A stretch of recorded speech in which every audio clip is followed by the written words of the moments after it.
Cool. Hey, I'm John Bohlinger with Premier Guitar. I'm in Nashville, Tennessee with C.W. Stoneking, straight from Australia, invading the U.S. Good to see you, man. How you doing, John? Yeah, great. Thanks for joining us. All right. Hey, let's start with this very cool Gretsch. What's the story on that? This is new for me, but I was in Nashville for a couple of days to kill ahead of this latest round of touring.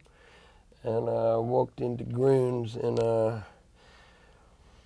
some might say I made the mistake of picking it up and playing it. It sucked me in the pocket, but I'm still very happy with it. It's a 57, 6120. The old Dynasonic single coils in there, which is very nice. Sometimes they kind of sound like I'm at a power station, depending on the lighting rigs in the venue or whatever. Right. But wow, so you just got that about 2 weeks ago. Yeah. Oh, that's great, man. So and it's so the pickups are stock, basically. Everything on this, so far as I'm aware, is original, except let me see. I was out the first week and a half or something on the road. And it was hanging. I use the Bigsby a lot. You heard a little bit of that swishing and whooshing in that intro there. And so sometimes it's a little heavier than that in a more head-up song. So it had the old original brass nut on there. Yeah. The slots were cut a little straight, not really pointing to the tuners. So I took it down to the Glacier Instruments in Nashville, and they did that for me. And oh, cool. Made this a little more secure on the face of the top there, so it good. Slide. Right. Yeah, they pinned the bridge. Yeah, that makes sense. I got some leaning at a precarious angle. Let's just do that for a minute. See, that's vintage guitars. Just kind of tweak them on the go. Yeah, that take a bit of massage. That sounds great, man. Are you running flat wounds on that? I got flat wounds on this. This is I always use these Tomastic strings. The Tomastic Infeld, they called, I think, the swing flat wounds. Oh. These here are 13 to 54, maybe something like that. That's a manly set of strings. Are you an E standard? Are you just regular tuning? Yeah, straight up. Mm-hmm. Wow. So that is a lot of pressure on that 60-year-old neck. Well, good for you. But I think that's probably what Chet ran. I reckon them back in the old days. Yeah, they must, especially with all these Bigsby and everything. The guitar I've been using mostly the last couple of years is a Jazzmaster. Yeah. And I got the Tremor, notorious challenges. Yeah. Sometimes with the shallow break angle and things like that. Sure. Yeah. And before that, I was always playing the acoustic, and I used to use like a G tuning set on those. The high E was a 16 in normal tunes. I was used to heavy string. I was just clunking on that. They're not bending anything, but yeah, that makes my fingers hurt just hearing it. Yeah, I don't like to do it anymore. I put some on last week. I had to run and get some new ones yesterday. Man, well, that is a great guitar. It's so cool, and man, what a cool tone. Just yeah, I like it a lot. It's yeah. I'm still learning about it a bit. It's I've really before this I've played like a Duo Jet for maybe 3 months, 4 months. I got a sparkly one of them. And it looks good on stage and everything. But before that, with electric, I only really Fender guitars, so just still learning. Hey, it sounds like you're made to play that guitar. That's a good fit, man. Very cool. Well, okay. While we're in electric land, let's talk about this amp. Now, so you flew over from Australia with it? I take this everywhere I go. This amp. I was not much of an amp guy for so many years. The only amp that I owned, and I had it for like 20-something years, but I wasn't playing electric guitar, only like nationals, was an old Harmony. It was a Harmony 306A. I guess it was probably like 960 or very early 60s. Huh. And probably like 12 watts or something. And I started to use it on my album. I liked the sound of it. And it was real similar layout to this. It's just volume, tone, speed, intensity for the tube, the bias trim on there. Yeah. Well, that amp, I guess, well, it was in the cupboard for those 2 decades. Maybe some mice were having a party. Maybe some of them drank too much and sort of passed away. Yeah. And dust found its way. It made noises other than guitar-related noise, Right. which started to get a little bit unbearable in the recording. I had to finish the record using a film projector amplifier that the dude with the studio had. That was like a little 14-watt, Bell Really? and Howe thing that they had turned into a guitar amp. So then, as soon as it was on me that I had to tour, I was like, well, how am I going to replace this thing? I tried some other amps, and they weren't quite like the nice, smushy, warm sound I liked. And then I sort of looked at getting another harmony, but they're not durable. They're made out of cardboard. Yeah, you know? they just really disintegrate. Yeah, I think so. I think they're like a pressed whatever, yeah. So I read about the amp, and somebody somewhere online said, well, that 306A is basically like the panel layout is like a brown deluxe with like sort of like the power section of a brown Princeton. So I looked at both those amps, and I found this brown Princeton. Now I got this made by a dude. I wanted to play it in Australia or Europe or America or whatever. So there's a fellow over in Lincoln, California, Jim somebody. We can find that out. Jim in Lincoln. We'll find you, Jim. He makes little dog amps. That's DAWG. And I saw this one here. He calls it the Choco Prince. It usually looks more generic than this, but I tracked down a face plate there. Oh, cool. And a chassis, and he loaded it all up for me, and I had a fella in Australia make me this. And so I got a variable power transformer in there. Oh, wow, so that's I can great. switch it US, and it's got I got one of these gold Celestian 10s in it. Yeah. All Nico thing. But it's real light, and this case here my friend made me, so. Yeah, that's great. The whole thing is light. I can walk around, hold that by one handle, and it's easy. Perfect. Perfect. So, so tilt back legs. So in short, this is it kind of a reproduction of a Princeton, or sort of a hybrid of? So far as I know, I think this is kind of straight up like a brown Princeton. I don't know that he did much, except he did say like. With the output transformer, he said I can use the usual, I don't know, what's this thing, like 14 watts or something, or you can put like a 20-something. Oh. I said, what's the difference? And he said, well, it's like the difference between one chainsaw running and 2 chainsaws. It's something about headroom. I didn't understand it. Well, I just said, well, we'll go with the big one because I'm a man, so, you got to go with whatever is the big thing. So. Yeah. So far as I know, and this speaker is, I own an old one of these, an original, but the old Jensen, it's not so efficient. Right. As this Celestian is a loudspeaker. Yeah. So I get away with that 14 watt sound. It's never been a problem. I've got the tilt back legs put on, so I point right in the back of my head when I'm playing, and I don't need nothing in the monitors. I just stick a mic on there for the front. That's great. That's great. I like to keep it simple. Yeah. Yeah, that's a really cool way to go, and great to be able to travel everywhere with your amp rather than relying on backline, because you never know with backline. It's real good, and just since I've been playing the Gretches, I always sit my tone just right on top of 9 there, and I'm usually about 3.5 at a gig. Yeah. And I pretty much don't change it. We did one here today, it's a bit echoey. I wind it down a bit, volume, but Yes, there's not much thinking involved. Perfect.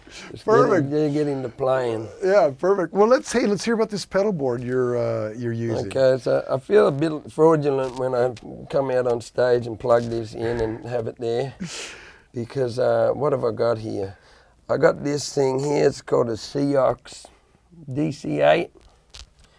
And I guess when I bought it, I was thinking maybe I would use more pedals than what I've got on here.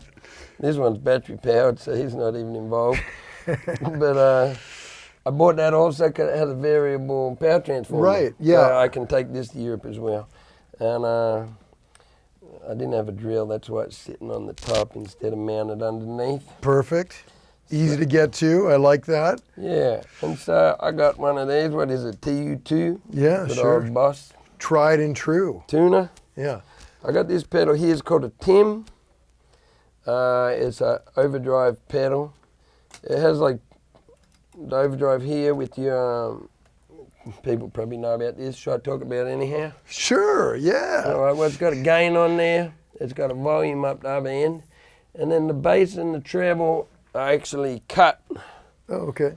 Things. So the more you turn it up, the more it cuts from the bass. Now you never get all that dirty, do you? On never. And so the reason why I got this pedal, I had a few I tried getting a few overdrive pedals, and just there was always like a hump or something in the EQ, which I just couldn't get along with. Yeah, I turn it off and just this sound nice, and then I put that and it was like. Yeah. Yeah, it's like the princess on her 50 mattresses or so. It's like, I could feel the pee down there somewhere. And so... that's good. So then everyone was like, these Tim, and there's a smaller one, which I think is the only one they produce now, called a Timmy or something. I got the Tim because I thought, well, it's the original, I had enough cash. Maybe someone will pay me a lot of money for it one day. So with this, I'm able to get my sound pretty... I can't tell a lot, but I can't really tell the difference in the tone. I can get where it's just like, it's got a bit more gain, a bit louder, but it's just keep on rocking. It's not obvious. Yeah, I like transparent pedals too. Something that's not, because it seems like, you get your amp where you want it. That's why overdrive pedals are the toughest one. You get your amp right where you want it, and then you plug something in that changes all that. Yeah, and I guess with my lineup in my band, it's kind of a three-piece, really. We got baritone sax that's rocking along in there, but anything that I sort of do, it's very, there's not too much hiding that I can get away with, you know what I mean? So, yeah, that's another reason with that. Yeah. And then what else do I have? I got this thing here called Aqua Puss. It's why don't you play that thing a little bit? Let's hear it. Okay, so I don't really fiddle with it between songs. It's sort of, this is my dry sound here. And then,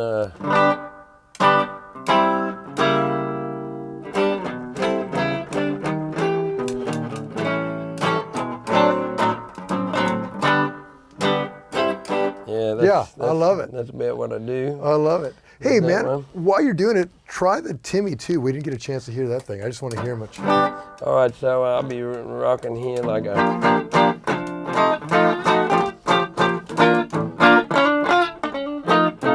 I got my amp down a little low, so usually I got a little bit more tube overdrive present there, too. But just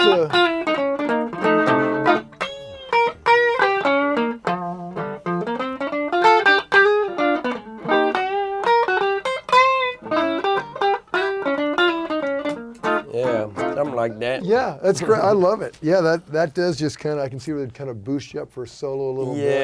Yeah, it cuts a bit better. When you're at... When I'm on stage, we got to keep it under control. Yeah, we're in a little studio backstage right now. But yeah, I can see where Loud and Proud, that would be great. So what's the mystery one in the middle? This thing here, I bought it... I was, one of the music, I like listening to some of these, like, really like, I guess like so private labels, so gospel records and stuff like this. There's a lot of music I was listening to before I made my record, and some real crazy electric guitar sound and stuff. And there was one tune I heard, and I don't know much about pedals, as I said, but it sounded to me like a more of a fuzz thing. And then I was looking for, I tried a few fuzz, and they're so like heavy sounding. which kind of freaks me out. But this one I saw online, it kind of sounded less that way, but I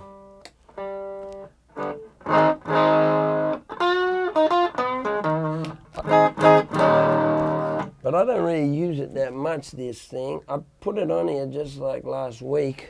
Yeah. But I haven't been using it a great deal, but oh, there.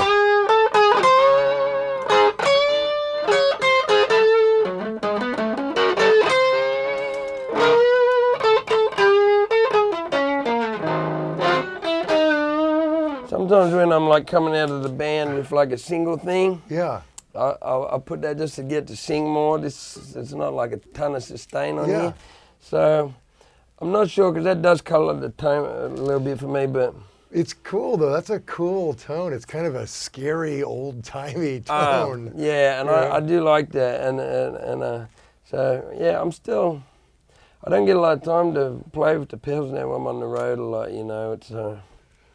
Yeah. but just kind of experiment during the gig and like... That's kind of it. I've maybe tried a little bit before, and I'll try on some songs, but it's kind of slow to arrive at decisions about that. But yeah, I do like the sound when I go do something with a bit of extra sustain. I think that's probably will come into use, you know. Yeah, good to have in the arsenal just in case. Yeah. Well, good. Well, that's covering the electric land. Let's talk about this this guy right here.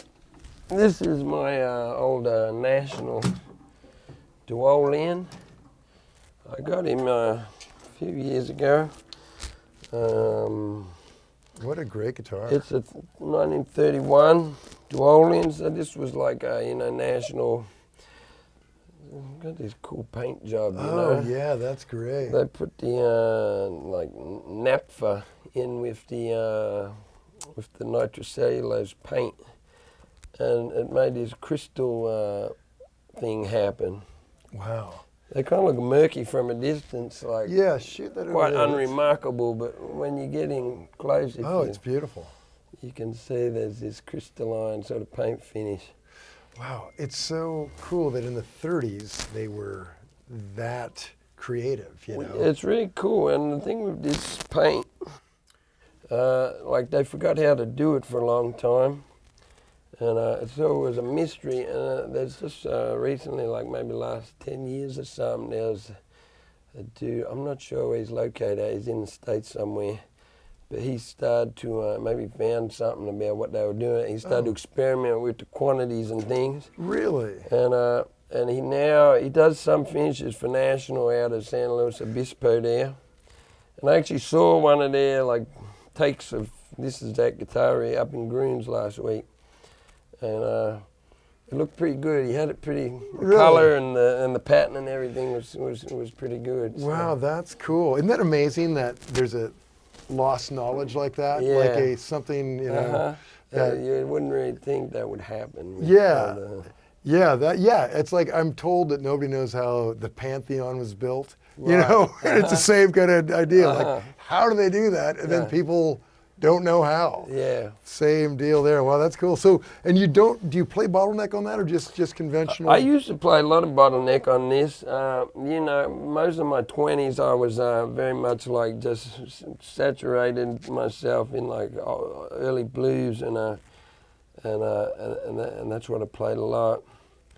But since I began to do my own records, I don't so much. I never, I guess, explored the bottleneck that much as a pure instrumentalist outside of playing songs or whatever. Yeah. So it didn't really translate into something that was unique enough for me with my songwriting. But it works real nice with the bottleneck, of course. But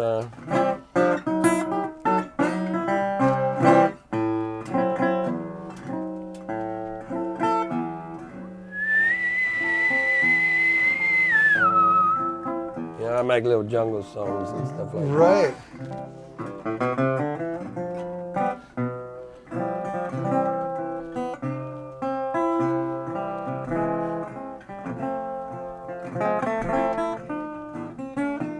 Something like that. And, that's so cool. Yeah. So this was a really beautiful guitar when I got it, but with my old band, I had more of like a New Orleans lineup, my previous band.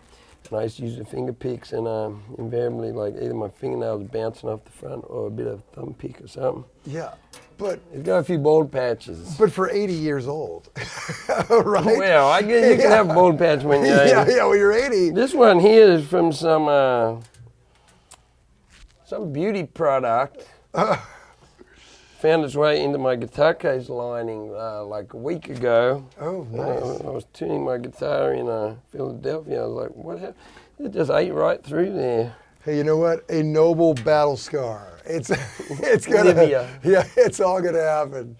Well, CW, such a pleasure hearing you, man. It's like it's so cool hearing that you play that guitar in this room. It's like I'm listening to a gramophone or something. It is a bit like that. Yeah, that quality to it. Yeah, sure. Very cool, man. Well, thanks for joining us. I know you're going to a gig and you just finished a gig, so thanks for working us in. Thank you very much. And congratulations on everything, man. Thank you, John. Yeah. Play us out, man. Need a little.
Don't forget to sign up for PG Perks, your all-access pass to exclusive gear giveaways and discounts on PremierGuitar.com.